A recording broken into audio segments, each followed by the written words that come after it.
সৌদির নাম শুনলেই সবাই পাগলে বিদেশে করেন। দেখেন দেশের দালাল আইন আবার বিদেশের দালালের কাছে চাকরি লেগে যায়, চাকরি দিতে পারুক আর না পারুক আইন এক জায়গায় জমা করে। আর এই যে চাকরি তো দিব না, খালি ঘুরাইবো হ্যান্ডম্যান করে কি অবস্থা হয়েছে বিদেশে, সবাই শুধু পাগল হয়ে বিদেশের দিকে আসছে। একটু দেখেন যে বিদেশের কি অবস্থা, দেখতে বুঝ যায়। সৌদি আরবে তো পাগল নাই, আশেপাশে আরো দেশ আছে ওইদিকে যায়। হ্যাঁ আমরা শুরু করি। কি বলবো, আজকে শুক্রবারের দিন, মোবাইলটা কো শুক্রবার নামাজ পড়ে আইছি, এখন বাজে সৌদি আরবে 2:40। কেবল ভাত রান্না হয়েছে, ভাতটা একটু দেখান ভাই। রান্না হচ্ছে, হ্যাঁ রান্না হচ্ছে শুধু ডাউল, আলু আর বেগুন ভাজি, তাছাড়া কিছু নাই। কত স্বপ্ন নিয়ে আসলাম ভাই, সাপ্লাই বিষয় দিল। ভালো কাজ করলাম, 1.5 মাস কাজ করেছি, বেতন দিবে আজকে কয় তারিখ, 27 তারিখ। এই 27 দিন ঘুরাইছে বেতন নিয়ে, 27 দিন সাপ্লাই বিষয় দিবে কাছে নিয়ে একটা টাকা। যে বিড়ি খাবো, মনের দুঃখে যে একটা বিড়ি খাবো ভাই, সেই বিড়ি খাওয়া টেকাও নাই, কি করবো। মানে এখন কিছু করার নাই, আইসি ধৈর্য ধরে থাকতে হবে। দালাল নিয়ে আইসে, দালালের আশার কথা বিকালে আসি বলে কি বলবি, যদি আবল তাবল সেন্টার ধরে আমরাও বেগুন আবল তাবল সেন্টার ধরে, ঠিক আছে। ঠিক আছে। আর কথা হচ্ছে যে আপন মানুষ নিয়ে আইসে, আপন মানুষ নিয়ে আসার পরে এরকম সাপ্লাই বিষয় দিয়েছে, ঠিক আছে। সাপ্লাই বিষয় দিয়েছে ঠিক আছে, কিন্তু বেতন যদি পাতাম ঠিক মতো তাহলে মনে শান্তি লাগে। বেতন তো ঠিক মতো দিইনি, তারপরে এখন আইসি ধরে থাকবো। যাই হোক, আপনারা যদি আসেন, কেউ যদি সৌদি আরব আসেন, মানে খুব দেখে শুনে আসবেন, আর আগে সব টাকা দিবেন না, ঠিক আছে। আমরা তো আগে সব টাকা দিয়ে দিয়েছি, আর বাংলাদেশ জয় করার পরেই আইসি। আগে যদি জানতাম তাহলে আর আসতাম না।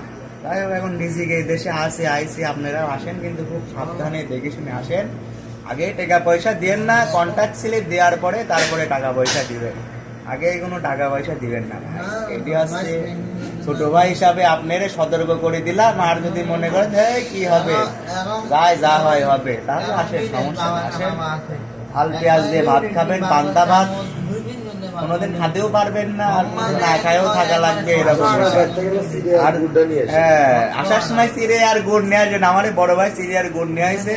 যাই হোক, সকালবেলা খাই বাসে, আমরা তো নিয়ে আসি না, আমরা এখনো না খাই আসি, পানিও খাই না। ও চিড়ে আর গুড় তো, এই তো ভাই চিড়ে আর গুড় ভাই নিয়ে আসবেন, ঠিক আছে।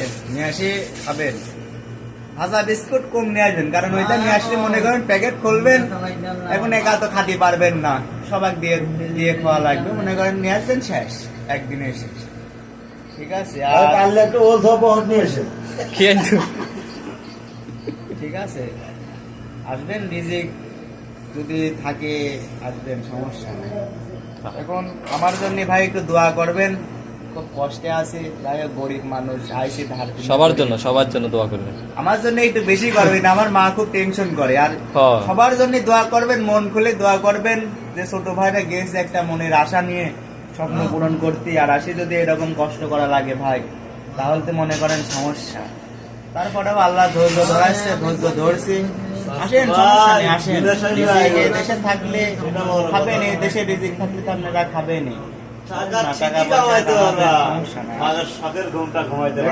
দেখেন একটু যে সবাই আইসে, ভাই বিদেশ আসবা সেটা বড় কথা না, টাকা ঠিকই কামাইতে পারবা, কিন্তু শখের ঘুমটা ঘুমাইতে পারবে না ভাই। যা করবা ভেবে চিন্তা করো, না ভেবে কাজ করলে পরে ভেবে কোনো লাভ হবে না।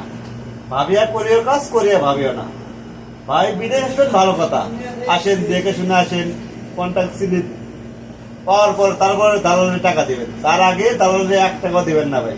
পরে ভাই আমাদের মতো পস্তাবেন ভাই, আর কিছু